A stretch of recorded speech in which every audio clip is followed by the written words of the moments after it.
Good morning, dear student. I am from TSN Senior Secondary School. I teach in class 11th, chemistry subject, chapter number 2, structure of atom. Dear student, आज मैं chapter number 2, structure of atom का लेकर आया हूँ part second. ठीक है, part second की हम स्टार्टिंग कर रहे हैं.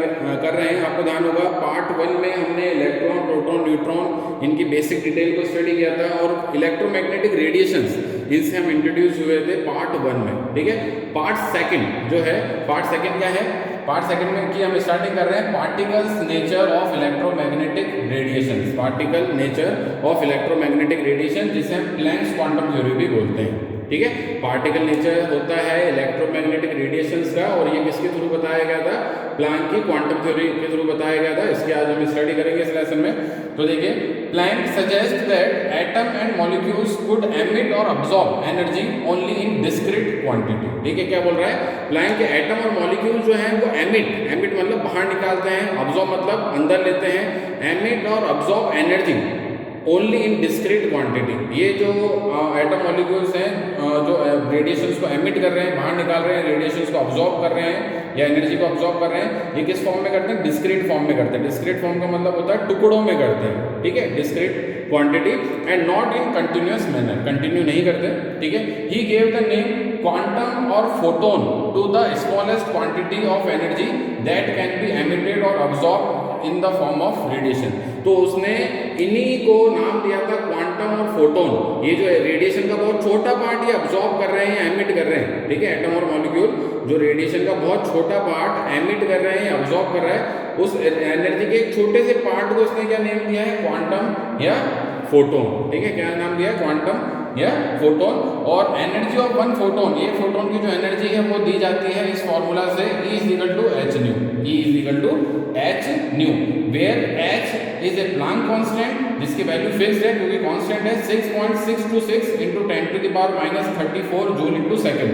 आपको प्लैंक कांस्टेंट की वैल्यू हमेशा ध्यान रखनी है क्योंकि इसकी वैल्यू गिवन नहीं होगी अगर कोई न्यूमेरिकल क्वेश्चन इस पर बनता है, क्योंकि इसकी वैल्यू फिक्स्ड है 6.626 into 10 to the power minus 34 joule into second. ये किसकी वैल्यू है, प्लैंक कांस्टेंट एच की.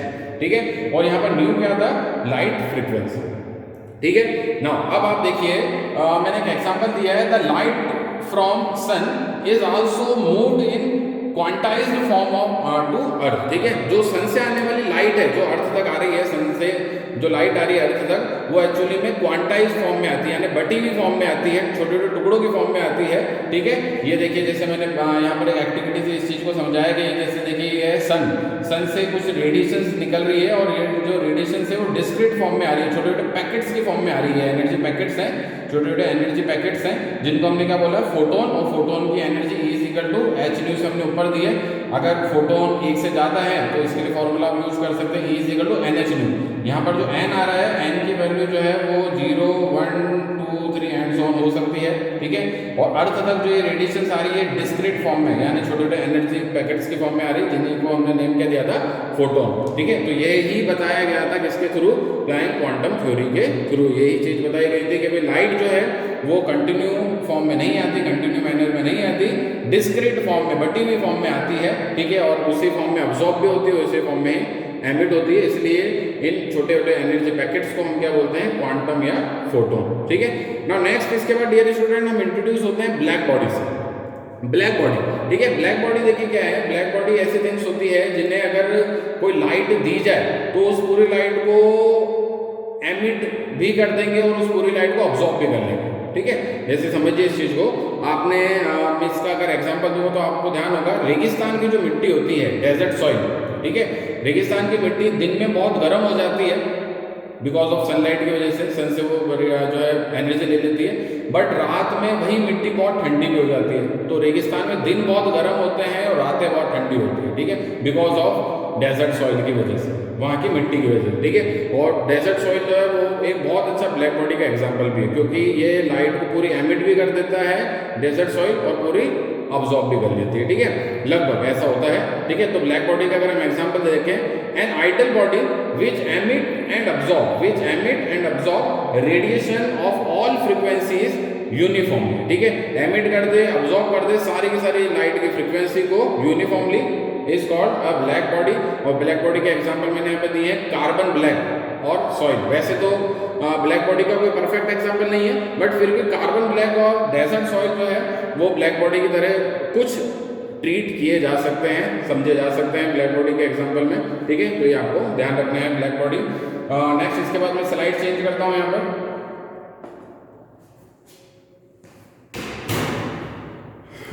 डियर स्टूडेंट, इसके बाद देखिए एक बहुत इंटरेस्टिंग टॉपिक है यहाँ पर, photo electric effect. Photo electric effect भी एक्चुअली में क्वांटम और फोटोन पर बेस्ड है, ठीक है।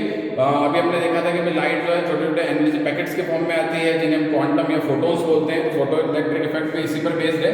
इन 1887 H hertz performed a very interesting experiment in which electrons were ejected मतलब निकलते हैं, electrons were ejected from a metal surface by the help of strong beam of light,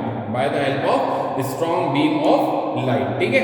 this phenomena is called photo electric effect, और इसी phenomena को name क्या दिया इसने, photo electric effect, ठीक है। क्या है इसका मतलब, जैसे देखिए मान लीजिए ये एक मेटल सरफेस है, ठीक है, ये मेटल है, ठीक है, जिसको मैंने एम से डिनोट किया है। इस मेटल पर आप कोई लाइट जो है गिरा रहे हैं, इस पे लाइट को पास आउट करा रहे हैं, ठीक है, और उस लाइट में जो फोटोन्स है उनकी एनर्जी कितनी है, E equal to h nu, ठीक है। तो लाइट जैसे इस मेटल पर गिरी, फॉल ऑन हुई इस मेटल सरफेस पर, तो उस मेटल से एक इलेक्ट्रॉन निकल गया, ठीक है, एक इलेक्ट्रॉन निकल गया, और निकलने वाले इलेक्ट्रॉन को हमने क्या बोला है, फोटो इलेक्ट्रॉन, ठीक है। फोटो इलेक्ट्रॉन बोला है, Pe माइनस से मैं इसे शो कर रहा हूँ फोटो इलेक्ट्रॉन को, ठीक है।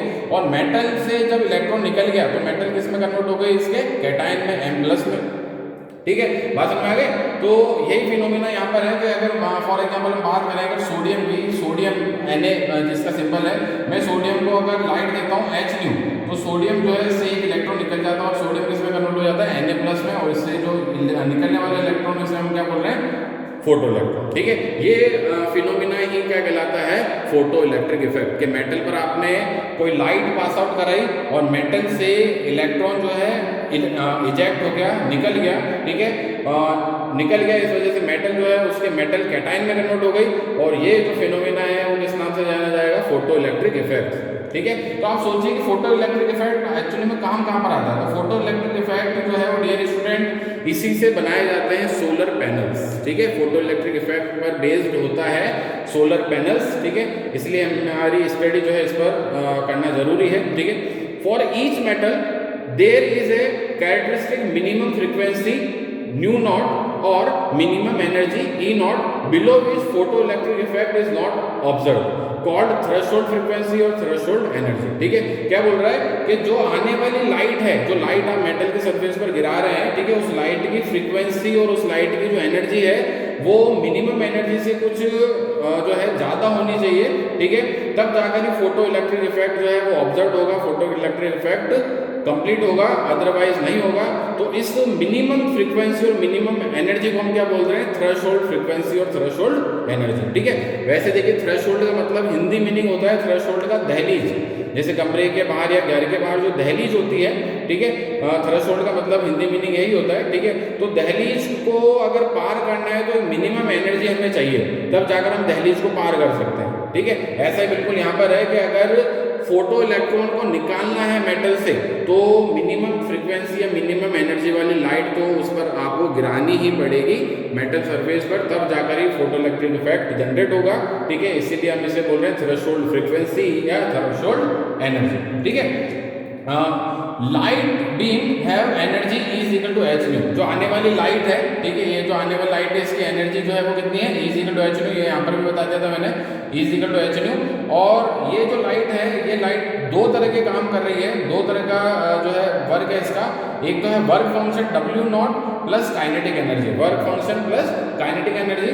वर्क फंक्शन जो है वो मैंने यहाँ पे लिखा है कि वर्क फंक्शन देखिए क्या है, break the bonding of electron with metal, ये इलेक्ट्रॉन की मेटल से बॉन्डिंग ब्रेक करता है, and move the electron toward metal surface, और उस इलेक्ट्रॉन को मेटल के सरफेस पर ला देता है, यानी कि मेटल से उस इलेक्ट्रॉन की बॉन्डिंग ब्रेक हो जाएगी और वो कहाँ जाएगा, मेटल की सरफेस पर आ जाएगा। ये काम कौन करेगा, वर्क फंक्शन W0, ठीक है। Kinetic energy Ke, kinetic energy क्या कर रही है, give energy to this electron so that this electron eject from the metal surface.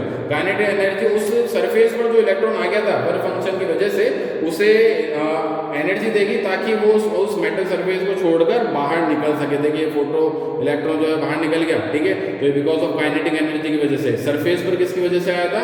Work function की वजह से, ठीक है। और वर्क फंक्शन जो है उसे h न्यू नॉट से भी शो किया जाता है। तो यही फॉर्मूला वापस मैं लिख रहा हूँ, the is equal to h nu naught plus kinetic energy का फॉर्मूला क्या होता है? हाफ mv स्क्वायर, ठीक है। तो is equal to h nu naught plus half mv square.